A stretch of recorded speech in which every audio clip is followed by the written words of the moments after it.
মুমিন যখন বিশ্বাস করবে আল্লাহ আমার ভাগ্য ভালো করবে, মুমিন বান্দা খাসি নিয়ে, মোরগ নিয়ে, হাদিয়া নিয়ে আর কখনো পীরের বাড়ি যাবে না, নবীর বাড়ি যাবে। নবীর বাড়ি কোনটা? মাদ্রাসা। সুবহানাল্লাহ বলতে ইচ্ছা করে না? একটা হলো আল্লাহর ঘর, একটা হলো রাসূলের ঘর। যদিও কথাটা হাদিসের না, কিন্তু আল্লাহর ঘর কথাটা হাদিসের। আমরা অনেকে বলি মাদ্রাসা নবীর ঘর, এটা হাদিস না। নবীর ঘর না হলেও কি হবে? মাদ্রাসা হলো আল্লাহর কোরআনের ঘর। জোরে বলুন সুবহানাল্লাহ। এটা হলো নবীর হাদিসের ঘর, যেখানে কোরআন এবং হাদিসের দার্স দেওয়া হয়। ওটা হচ্ছে আল্লাহ এবং রাসূলের ঘর। মুমিন যখন বিশ্বাস করবে আল্লাহ আমার সন্তান দেবে, তখন বিবি নিয়ে কখনো গাজী বাবার কাছে যাবে না, বিবিকে নিয়ে কখনো খাজা বাবার কাছে যাবে না। স্বামী সামনের কাতারে দাঁড়িয়ে, স্ত্রী পিছনের লাইনে দাঁড়িয়ে রাত্রে বেলা আল্লাহকে উঠে বলবে, আল্লাহ তুমি তো ছেলে দিতে পারো, তুমি তো মেয়ে দিতে পারো। কোরআন বলছে ইয়াহাবু লিমান ইয়াশাউ ইনাসাউ ওয়া ইয়াহাবু লিমান ইয়াশাউ দুকুর আও ইউজাউবিদুহুম দুকুরান ওয়া ইনাসা ওয়া ইয়াজআলু মান ইয়াশাউ আকিমা। 25 পারা সূরা সূরা 50-51 নম্বর আয়াতে আল্লাহ বলছে ইয়াহাবু লিমান ইয়াশাউ ইনাসা, আমি আল্লাহ যাকে খুশি তাকে কন্যা সন্তান দান করি। ওয়া ইয়াহাবু লিমান ইয়াশাউ দুকুর, আবার যাকে খুশি তাকে পুত্র সন্তান দান করি। আও ইউজাউবিদুহুম দুকুরান ওয়া ইনাসা, আমি আল্লাহ আবার যাকে খুশি পুত্র এবং কন্যা দুটো দি। আছে না? কারো 3টে ছেলে, 2টো মেয়ে, কারোর আবার 3টে সব মেয়ে। আছে না? নাই? বলেন। আবার আল্লাহ কি বলছে? ওয়ায়াজআলু মান ইয়াশাউ আকিমা, আমি আল্লাহ আবার ইচ্ছা যাকে করি ছেলে পুলে কিছু দিই না। মাজারওয়ালা ছেলে দিতে পারে, কবরে শুয়ে শুয়ে ছেলে দিতে পারে, এটা বিশ্বাস কোনো মুমিনে করবে না। ছেলে দিতে পারে আল্লাহ, দেবে স্বামীর মাধ্যম ধরে। কার মাধ্যমে বাচ্চা হয়? জোরে বলো। স্বামী। আর যে বলছে মাজারে গেলে বাচ্চা হয়, ওটা স্বামীর বাচ্চা না হারামির বাচ্চা? স্বামীর মাধ্যম দিয়ে বাচ্চা হয়, এটা বৈজ্ঞানিক সত্য কথা। এটা বিজ্ঞান, এটা সায়েন্স, এটা যুক্তি, এটা ইসলাম, এটা বাস্তবতা। যে স্বামীর শুক্রকীট, স্ত্রীর ডিম্বাণু দুটোকে নিষিক্তকরণ করে বিশেষ প্রক্রিয়ার মাধ্যমে একটা সিস্টেম মেনটেন করে আল্লাহ বাচ্চা দেয়। এটাই কোরআন, এটাই থিওরি, এটাই ইসলাম। আর যারা বলছে বাচ্চা স্বামীর কাছে নয় মাজারে গেলে হয়, তাহলে মাজার থেকে বাচ্চা না, ওটা কি হারামির বাচ্চা? পাগলা খ্যাপা কথা করে। এই হুগলি জেলায় একটা জলসায় গেছি গো, হুগলি খানাকুল, আরামবাগ থেকে খানাকুল থানা আছে।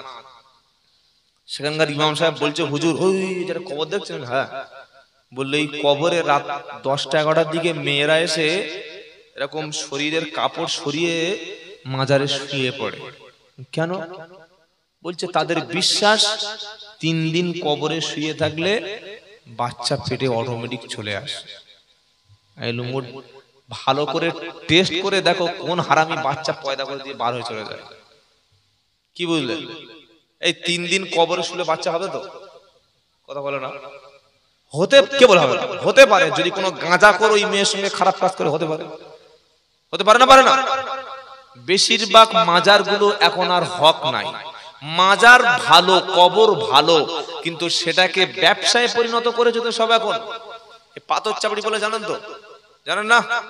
কোটি কোটি কোটি কোটি কোটি কোটি টাকার সম্পত্তি মাজারের খাদেমরা ভোগ করে, দখল করে, কতগুলো যে বৈধ ইস্তি আর কতগুলো অবৈধ ইস্তি আপনি ভাবতে পারবেন না। বুঝলেন? কত গাড়ি আর কত বাড়ি আপনার হিসাব নাই। সবচাইতে বর্তমানে গরিব কারা? হাক্কানি ওলামারা। প্রথমে সেই কথা আমি শুনেছি, মাদ্রাসায় যারা দিনের পর দিন বুখারী পড়াচ্ছে, মাদ্রাসায় যারা দাওরা হাদিস পড়াচ্ছে, আবার কি খোঁচা দিয়ে দিল।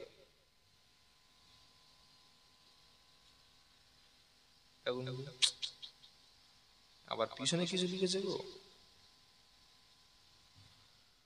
কি বললাম? মাদ্রাসার ওস্তাদরা সবচাইতে গরিব, মসজিদের ইমামরা সবচাইতে গরিব, আর মাজারকে কেন্দ্র করে যারা বিনা পুঁজির কারবার খুলে রেখেছে তারা সবচাইতে ধনী। আপনারা কি বলছেন বলুন? একটাও মাদ্রাসার খাদেম দেখান যে গরিব? দেখান আমাকে। পাথর চাপড়ি চলুন, আপনাদের কেশপুরে বড় বড় মাজার আছে, আমি নাম বলবো না, অনেক মাজারে গিয়েছি, দেখেছি, নিজের চোখে দেখে এসেছি। গাঁজা খেয়ে খেয়ে গোঁপটা পুরো লাল করে ফেলেছে, জীবনে একক নামাজ পড়ে না, ও পেশাব করে পানি পর্যন্ত নেয় না। আর সাধারণ মানুষকে বলছে, জানো এই কবরে বিশাল বড় পীর সাহেব শুয়ে আছে, যিনি কবরে শুয়ে শুয়ে জিন্দা। সত্যি বললে? হ্যাঁ। কবরে যদি পীর সাহেব দুনিয়ার মতো জিন্দা থাকলো তো জ্যান্ত লোকের গরমে কবরে ফেলে রেখেছিস কেন ভাই? কি বুঝলেন? এটা বলা যাবে না। আল্লাহর সমস্ত হাক্কানি ওলিরা, আল্লাহর হাক্কানি পীরেরা, যারা হাক্কানি আলেম পীর এবং ওলিদেরকে আমরা সম্মান করি, করি না? করি না? পীর তো সে মুরিদকে যে নামাজি বানায়, মুরিদকে সুদের বিরুদ্ধে বক্তব্য দিয়ে হেদায়েত করে। পীরের দরবারে গেলে কোরআনের মেহনত থাকে। পীরের দরবারে কখনো হাক্কানি পীরের দরবারে বেপর্দা নারী যেতে পারে না। হাক্কানি পীরের দরবারে খাসি কখনো থাকে না, গরু বাঁধা থাকে না, গাঁজার কলকে পড়ে থাকে না, মুরিদ দাড়ি চাঁচা সেখানে থাকে না। আর পীর সাহেব এমন করে বসে আছে, আলাদা রুম খুলে সেই রুমে মুরিদ তার বউকে দিয়ে বলছে, যাও হুজুরকে খেদমত করো।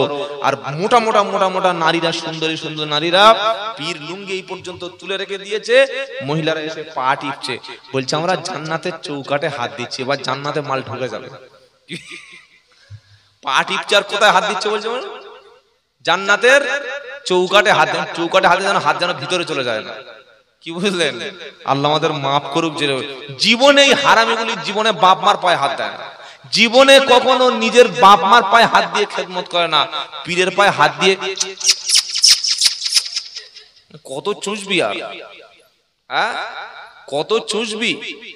আল্লাহ মাফ করুক, সকলে জোরে বলুন আমিন। হাক্কানি পীরদের সোহবতে বসবেন, হাক্কানি পীরদেরকে মুরিদ হবেন, হাক্কানি পীরদের কাছে বসে দিন শিখবেন, ইসলাম শিখবেন। তবে পীরকে আগে পরীক্ষা করে নেবেন, ইনি যদি মাল কামানো পীর হয়। এই যে মুসাফা করছেন, ইয়াগফিরুল্লাহু লানা ওয়া লাকুম, গুনাহ মাফ হবে না? হবে না? এমনও পীর আছে, আমি আপনাকে দেখাবো, যে পীরের কাছে মুসাফা করতে গেলে টাকার বান্ডিল না থাকলে মুসাফা করার সুযোগ পাবেন না। এটা তো মাল কামানো পীর রে ভাই। কি বুঝলেন? হাক্কানি পীররা ছিল বলে, ওলামারা ছিল বলে ভারতবর্ষ ইসলামের এত মেহনত হয়েছে, বলুন সুবহানাল্লাহ। খাজা মহিউদ্দিন চিশতি রাহমাতুল্লাহ আলাইহি, মাওলানা আশরাফ আলী থানভী রাহমাতুল্লাহ আলাইহি, মুজাদ্দিদ আল-ফিসানি রাহমাতুল্লাহ আলাইহি, নিজামউদ্দিন আউলিয়া রাহমাতুল্লাহ আলাইহি, এরকম বড় বড় হাক্কানি ওলি আর পীরেরা, তাদের মেহনতে আমরা ইসলাম আজও পর্যন্ত পেয়েছি। জোরে বলুন না সুবহানাল্লাহ। ইসলাম তো মদিনা থেকে এখানে ছুটে আসেনি, এই ওলামায়ে কেরামরা, হাক্কানি ওলামারা, দিনের সাথীরা, বড় বড় পীরেরা মেহনত করেছিল। কিন্তু সেই পীর মারা যাওয়ার পরে যেটা হয়নি তার নামে জুড়ে দিয়ে সমাজে মাল কামানোর জন্য মানুষকে অন্ধ করে রাখছে। তাই অনুরোধ করে বলে দিয়ে যাচ্ছি, যে পীরের কাছে গেলে শুধু টাকা আর টাকা, মাল আর মাল, নারী আর নারী, পয়সা আর পয়সা, গরু আর গরু, মোরক আর মোরক, এটা দুনিয়া কামানো পীর, এরকম পীরের কাছে বসা যাবে না। ওই পীরের কাছে গিয়ে বসুন, যে পীরের কাছে বসলে আপনাকে গোসল শিখিয়ে দেয়, ওযু শিখিয়ে দেয়, ফরজ নামাজ শিখিয়ে দেয়, কোরআনটা সহি করে পড়িয়ে দেয়, আপনাকে দিনের রাস্তায় মেহনত করতে বলে, বাপ মাকে খেদমত করতে বলে, বাপ মার পাটা টিপতে বলে, ছাগল গরু বাড়িতে গিয়ে বাপ মাকে জবাই করে খাওয়াতে বলে, গাছের ফলটা বলে আগে বাপ মাকে খাও। এই হচ্ছে খাঁটি পীর, এই হচ্ছে খাঁটি ওলি। আর যারা খালি খাবো, জামার চতুর্দিকে 6টা পকেট, এদিকে পকেট, এদিকে পকেট, এদিকে পকেট, খালি মাল আনো। কবি বলছে, এ হাল তেরা জাল হ্যায়, মকসদ তেরা মাল হ্যায়, কি আজব তেরা চাল হ্যায়, লাখোं को अंधा कर दिया। উদ্দেশ্য তো মাল, উদ্দেশ্য কি? জোরে বলেন মাল। ওলি কারা? আল্লাহ পাক বলছে আলা ইন্না আউলিয়া আল্লাহি লা খাউফুন আলাইহিম ওয়ালা হুম ইয়াহজানুন আল্লাযীনা আমানু ওয়া কানু ইয়াত্তাকুন লাহুমুল বুশরা ফিল হায়াতিদ দুনিয়া ওয়া ফিল আখিরা লা তাবদীলা লিকালিমাতিল্লাহ দালিকা হুয়াল ফাউজুল আযীম। 11 পারা 15 পৃষ্ঠা প্রথম লাইনের 62 নম্বর আয়াত, সূরার নাম সূরা ইউনুস। আল্লাহ পাক শোনাচ্ছে আলা ইন্না আউলিয়া আল্লাহি লা খাউফুন আলাইহিম ওয়ালা হুম ইয়াহজানুন। জেনে রাখো আমার বন্ধু যারা, তাদের দুনিয়াতে ভয় নাই, আখিরাতে চিন্তা নাই। এরা হলো আল্লাহর বন্ধু, এরা হলো আল্লাহর ওলি। কি করে চিনবো ওলি? মুরিদ বেশি, মাজার উঁচু, এই দেখে কি ওলি আর পীর চিনবো? কোরআন বলছে না, ওলি চেনার পীর চেনার মধ্যে দুটো কোয়ালিটি থাকবে। ওলির মধ্যে দুটো কোয়ালিটি, আল্লাযীনা আমানু ওয়া কানু ইয়াত্তাকুন। হাক্কানি ওলির মধ্যে দুটো কোয়ালিটি, এক নম্বর হলো যারা ঈমান এনেছে পরিপূর্ণভাবে, দুই নম্বর হলো আল্লাহ দেখে যারা বেশি ভয় করে। বেনামাজির বাড়ি যদি পীর সাহেব এসে খায়, বুঝতে হবে এটা কখনো খাঁটি পীর না। দাড়ি চাচা মুরিদের টাকা পকেটে যদি ভরে নিয়ে মালটা চলে যায়, বুঝতে হবে এটা কখনো হাক্কানি পীর না। নারী পরনারীর দিকে পীর সাহেব যদি ওজুর পানিটা নিয়ে ওজু করে, বুঝতে হবে এটা কখনো হাক্কানি পীর না। বেগানা নারীকে বাচ্চা হয় না বলে শরীরে হাত বুলিয়ে দিয়ে গলায় যদি তাবিজ বেঁধে দেয়, বুঝতে হবে এটা কখনো হাক্কানি পীর না। সুদখোর মুরিদের বাড়িতে গিয়ে পীর সাহেব যদি মিলাদ পড়ে 10,000 টাকা নিয়ে নিজের বিবি বাচ্চার জন্য জীবিকা নির্বাহ করে, বুঝতে হবে এটা কখনো হাক্কানি পীর না। হাক্কানি ওলিকে আল্লাযীনা আমানু ওয়া কানু ইয়াত্তাকুন, যারা পরিপূর্ণ আল্লাহর উপরে ঈমান এনেছে আর সর্ব অবস্থায় আল্লাহকে ভয় করেছে, তাকওয়া অবলম্বন করেছে।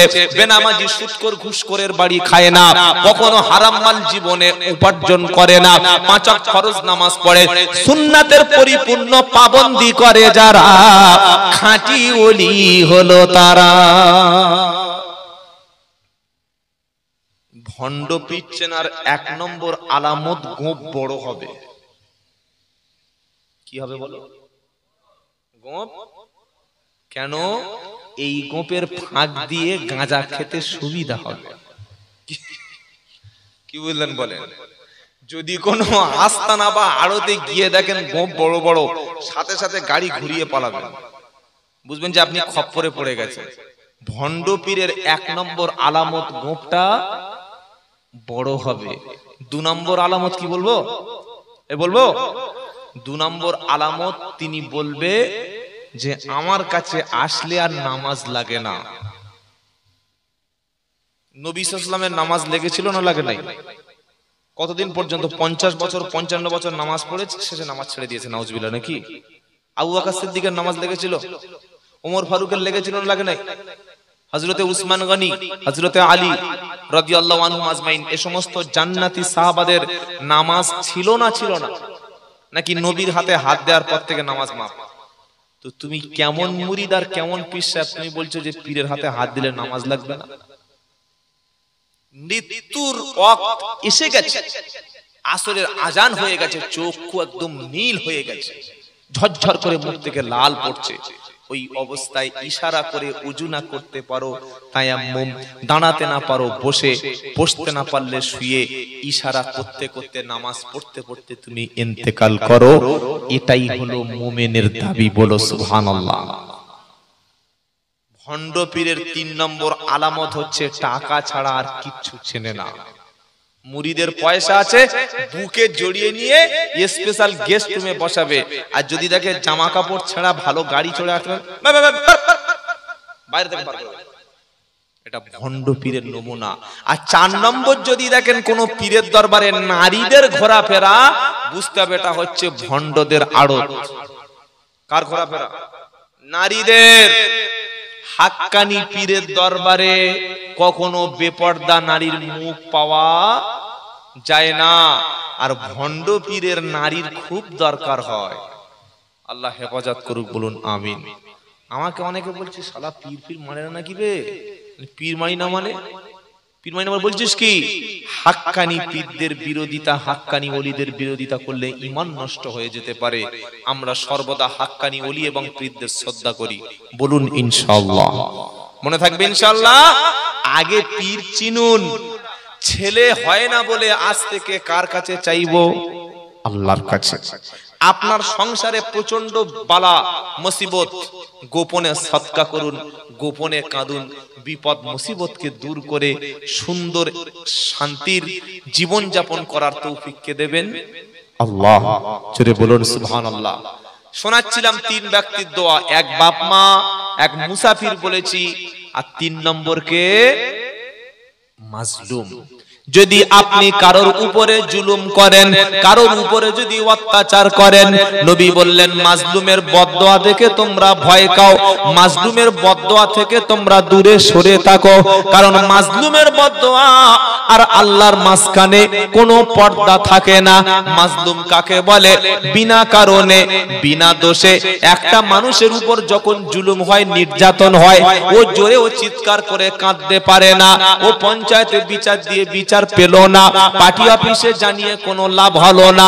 মাজলুম রাত্রেবেলা কেঁদে বলছে, রব্বানা জমিটা আমার, দলিল আমার, রেকর্ড আমার, ক্ষমতার বদলে জমিটা দখল করলো, পার্টি অফিসে বিচার দিলাম, বিচার করলো না, পঞ্চায়েতে জানালাম, তারা কোনো অ্যাকশন নিল না, থানায় কমপ্লেন করলাম, কোনো রিয়াকশন পাওয়া গেল না। আল্লাহ আসল বিচারটা আপনার কাছে দিয়েছি, আমার দলিল, আমার রেকর্ড, পর্চা, পার্টির ক্ষমতায়, দলের ক্ষমতায়, লাঠির ক্ষমতায় জমিটা দখল করে নিল যারা, আল্লাহ তুমি তাদের কাউকে ছেড়ে দিও না। এটা যখন কোন মাজলুম বদদোয়া করে, ওই মাজলুমের বদদোয়ায় তোমার সংসারে আগুন লেগে যাবে, শান্তিতে কখনো ঘুমাতে পারবে না। কথা মনে থাকবে ইনশাআল্লাহ। যে মেয়েটাকে বিয়ে করে এনেছো, এই সোনারে লালেরা, আল্লাহ ওয়ালা ভাইরা, আমরা যখন বিয়ে করতে যাই, মাথায় সুন্দর একটা পাগড়ি পরেছি, মুখে একটা রুমাল দিয়েছি, ভালো ভালো ভালো পাঞ্জাবিটা পরে নিয়েছি, মাথায় একটা টুপি রুমাল দিয়ে বরের আসনে বসে গেছি, উমুকের মেয়ে এত টাকা দেন মোহরে, উমুকের সঙ্গে বিয়ে হলো, সেদিন কবুল বলে এনেছে। বিয়ে পড়ানোর পরে উকিল গিয়ে ছেলে মেয়ের সঙ্গে, মেয়ের মায়ের সঙ্গে, মেয়ের বাপের সঙ্গে পরিচয়টা করে দিল। যেদিন বিয়েটা হয়ে গেল, গাড়িতে আপনার স্ত্রীকে তুলে নিয়ে চলে আসবেন। মেয়ের মা সেদিন কেঁদেছিল, মেয়ের বাপটা সেদিন কেঁদেছিল, আপনার হাতটা ধরে সেদিন বলেছিল, বাবা তুমি আমার ছেলের মতো, আমার কলিজার টুকরা মেয়েটাকে 20 বছর, 19 বছর, 22 বছর খাইয়েছি, ওকে কখনো খেতে কষ্ট দিইনি, তোমার বাড়িতে যাচ্ছে যেন ওকে খাওয়ার কষ্টটা দিও না, ওকে কোনোদিন খারাপ পোশাক পরতে দিইনি, তুমি যেন কখনো পোশাক পরার জন্য কষ্ট দিও না, ওকে আমি কখনো ঘুম থেকে ডেকে তুলে কাজ করাইনি, তুমি যেন কখনো ঘুমের সময় কষ্ট দিও না, ও বড় আদুরে মেয়ে, ওর সাথে যেন কোনো বাজে কথা বলো না। ওই স্ত্রীটাকে এনে এমন বাগের গালে ফেলে দিয়েছি। বড় বোন একটা কথা বলে, মেজো বোন একটা কথা বলে, ছোট বোন একটা কথা বলে, মেজো ভাইয়ের বউ ভাবি একটা কথা বলে, ছোট জায় একটা কথা বলে, সে জ্বালায় রাত্রেবেলা যন্ত্রণা, তুমি স্বামী গিয়ে দিচ্ছ আরেক যন্ত্রণা, ও যদি শুয়ে শুয়ে কাঁদে, ওর কান্নাটা আর সে পৌঁছে যাবে, আওয়াজটা না পৌঁছালেও তোমার জন্য জাহান্নামের কারণ হবে। কিছু বুঝেছেন না বুঝেন নাই? কত শাশুড়ি আছে বৌমাদের নির্যাতন করে, কত বাড়ির যা আছে, বড় যা মেজো যা মিলে, যা বোঝেন তো,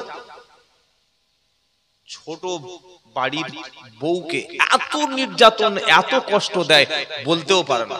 রাতে ফোন করছে বাপের বাড়ি, শুনছে কি বলছি দেখতো, কত বড় অমানুষ চিন্তা করে।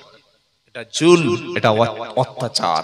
এই মাজলুম যদি হাত তুলে দোয়া করে, ধ্বংস হয়ে যাবে। কথা মনে থাকবে ইনশাআল্লাহ।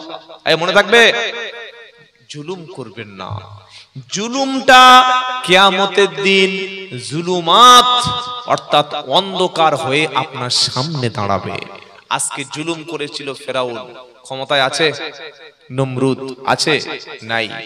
বর্তমান যুগে নমরুদ ফেরাউনকে হার মানিয়েছে ইসরায়েলের বেঈমান প্রধানমন্ত্রী। আপনারা কি বলছেন বলেন? খান ইউনুসে যে বড় বড় হসপিটাল, সেই হসপিটালের তলা থেকে যে লাশগুলো পাওয়া গেছে 2 থেকে 250 লাশ, সেই লাশগুলো আজকের দেখাচ্ছিল মিডিয়াতে, হাতে পায়ে দড়ি বেঁধে আমার কলেমা পড়া ফিলিস্তিনের ভাইদেরকে কত কষ্ট দিয়ে জীবন্ত কবর দিয়েছে, পুঁতে দিয়েছে বেঈমান ইহুদি ইসরায়েল। সবচাইতে বড় কষ্ট লাগে জানেন?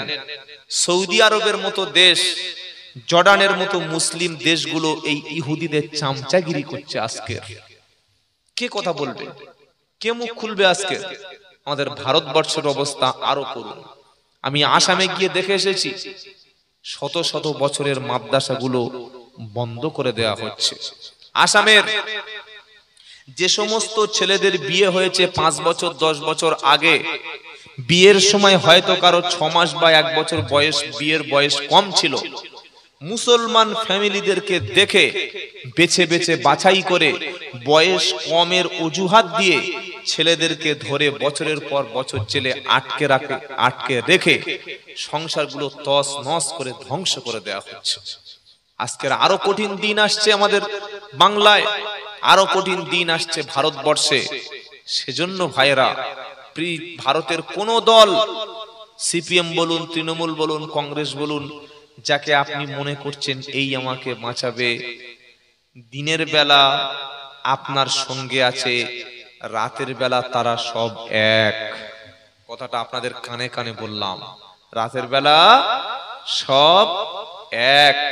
বাঁচতে চাইলে, নিজের জাতিকে বাঁচাতে চাইলে আল্লাহওয়ালা হয়ে যান, মসজিদে ফিরে আসুন, ঐক্য সমাজ গড়ুন, আপনার সন্তানদের মধ্যে দ্বীন এবং শিক্ষার বুনিয়াদটা পুঁতে দিন। শিক্ষা জাতির মধ্যে না থাকলে কোনদিন সংখ্যা দিয়ে মারপিট করে বাঁচতে পারবেন না। মাত্র 80 লক্ষ ইহুদি গোটা পৃথিবীর নাকে দড়ি দিয়ে ঘোরাচ্ছে, আর 200 কোটি মুসলমান, 50টার উপরে মুসলিম রাষ্ট্র, একটা ইহুদিদের আমরা কথাই পর্যন্ত বলতে পারছি না। তা না হলে ইরান যখন পাল্টা ইসরায়েলের উপরে মিসাইল ছোড়ে, জর্ডানের মতো দেশ এই মিসাইল গুলো ইসরায়েলে যাতে না পড়ে, একটা মুসলিম রাষ্ট্র ইহুদি রাষ্ট্রের উপরে ইরান মিসাইল ছুটছে, মুসলিম রাষ্ট্র ইহুদিদের সেভ করার চেষ্টা করছে। এর চাইতে লজ্জা কি হতে পারে? সেজন্য করে ভাইরা, আমরা ঐক্য যেন নষ্ট না করে ফেলি, পরস্পর ভ্রাতৃত্ব, মহব্বত, ভালোবাসা যেন আমাদের মধ্যে থাকে। আল্লাহ তৌফিক দিক, বলুন আমিন। কটা বাজে? 12:45 হয়ে গেল, শেষ করে দিই নাকি?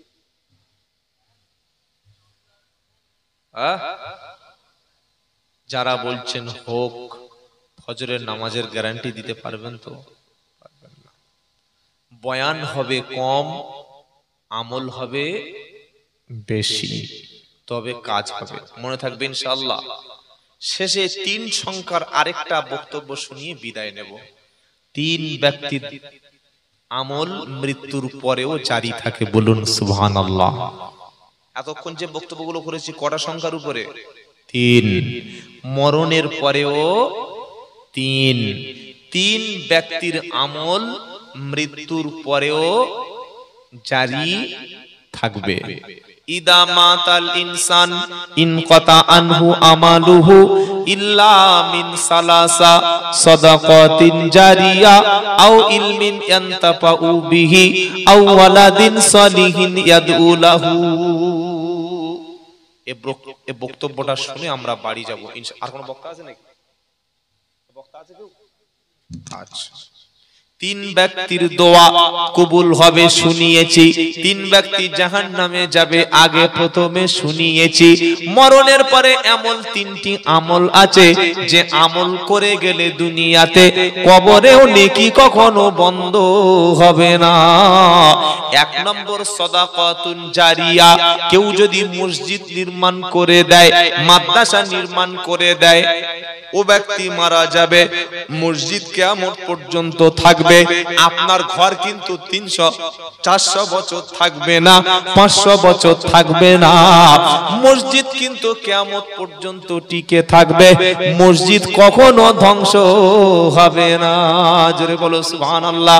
এই মসজিদের নির্মাণ যদি কেউ করে, মসজিদের কাজের জন্য যদি কেউ সহযোগিতা করে, কিয়ামতের দিন নয় বরং কবরে শুয়ে শুয়ে মসজিদ নির্মাণ করনেওয়ালা ব্যক্তি, নামাজীদের সওয়াব, দাওয়াতের সাথীদের মেহনতের সওয়াব, কোরআন পড়নেওয়ালাদের সওয়াব কবরে শুয়ে শুয়ে পেয়ে যাবে।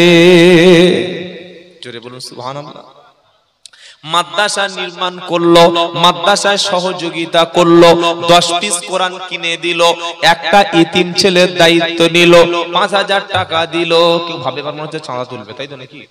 মনে হচ্ছে না? এই যে কেউ যদি মাদ্রাসার নির্মাণে দ্বীনের খাতিরে সহযোগিতা করে, যতদিন মাদ্রাসা থাকবে হাফেজ তৈরি হবে, আলেম তৈরি হবে। মাদ্রাসার জন্য সহযোগিতা করেছে যারা, কবরে শুয়ে শুয়ে নেকিটা কিয়ামত পর্যন্ত পেয়ে যাবে। 2 নম্বর হলো ইলমিন ইয়ানতাফাউ বিহি।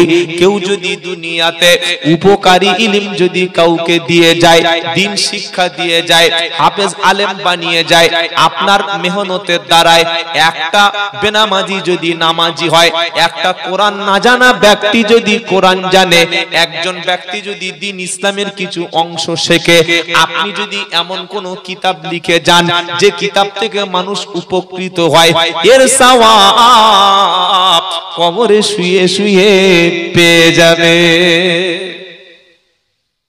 অনেক ছেলে আছে ফেসবুকে মেয়েদের ছবি শেয়ার করে, দেখেছেন না? দেখেন না? বলেন না। দেখেছি, কারণ আমি তো মাঝে মাঝে ওই গোয়ালে একটু ঢুকে দেখি যে কি হচ্ছে। ফেসবুকের গোয়াল ঢুকে দেখি, ওরে সর্বনাশ, নাম মুহাম্মদ লিটন। কি নাম বলো? মুহাম্মদ লিটন, শেখ পটন নাম। দেখো ফেসবুকের আইডি খুলে যত রকম মেয়েদের ছবি আছে সব ছবিগুলো শেয়ার করেছে, নোংরা নোংরা ছবি।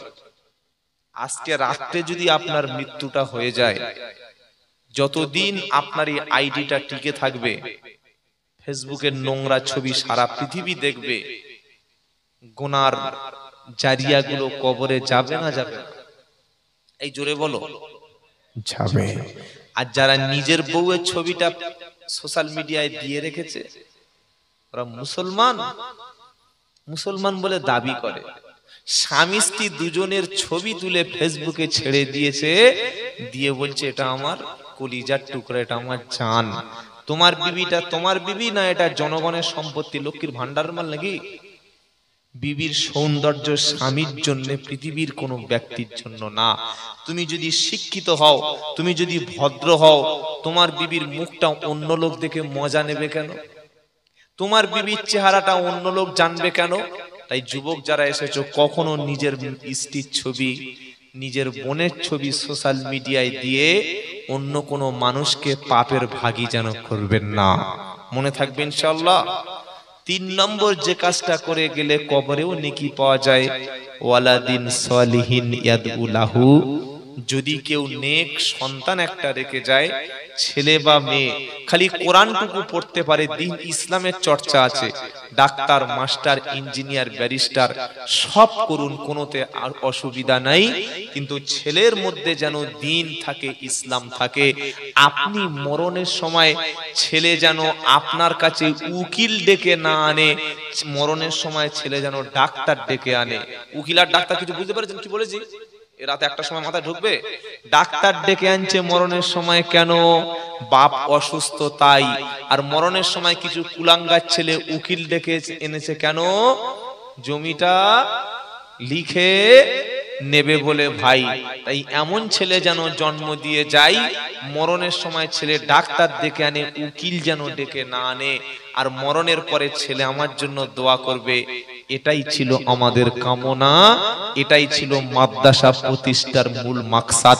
তাই যত মানুষ এসেছেন, মরণের আগে কি করেছেন সেটা ছেড়ে দিয়ে তিনটির মধ্যে একটা কাজ অন্তত করে যাবেন, মসজিদ মাদ্রাসা নির্মাণ, অথবা উপকারী ইলম কাউকে শিখিয়ে দিয়ে যাবেন, অথবা কোরআনের একটা সন্তান কোরআন ওয়ালা বানিয়ে দিয়ে যাবেন। বলুন ইনশাআল্লাহ। মনে থাকবে ইনশাআল্লাহ। আল্লাহ তাআলা আমাদের সবাইকে কথাগুলো যেন আমল করার তৌফিক দান করেন, সকলে বলুন আমিন। সত্যি বলতে এতক্ষণ যে আল্লাহ বলিয়ে নিলেন এটা আল্লাহর রহমত। কারণ আমার গলার যা কন্ডিশন, এমন কষ্ট হচ্ছে কথা বলতে, গলার কোনো আওয়াজ, আমার কথা বলতেই পারছি না। তারপরে আল্লাহর 2 ঘন্টা, প্রায় 2 ঘন্টা মতো আল্লাহর কালাম দয়া রহমত করে আল্লাহ বলিয়ে নিলেন। আমার জন্য এতটুকু দোয়া করবেন যে আল্লাহ তাআলা যেন আমার কণ্ঠটুকু অন্তত ভালো রেখে দেয়, যেন আপনাদেরকে কোরআন তেলাওয়াত করে শোনাতে পারি। দোয়া করবেন ইনশাআল্লাহ। নাকি চলে গেলে মনে করবে সালা পাঁশকুড়ায় যেন গিয়ে গাড়ির তলায় ধাক্কা মারে। এই সময় আর গজল চলে? বুড়ো গরু জবাই করলে আর কি রক্ত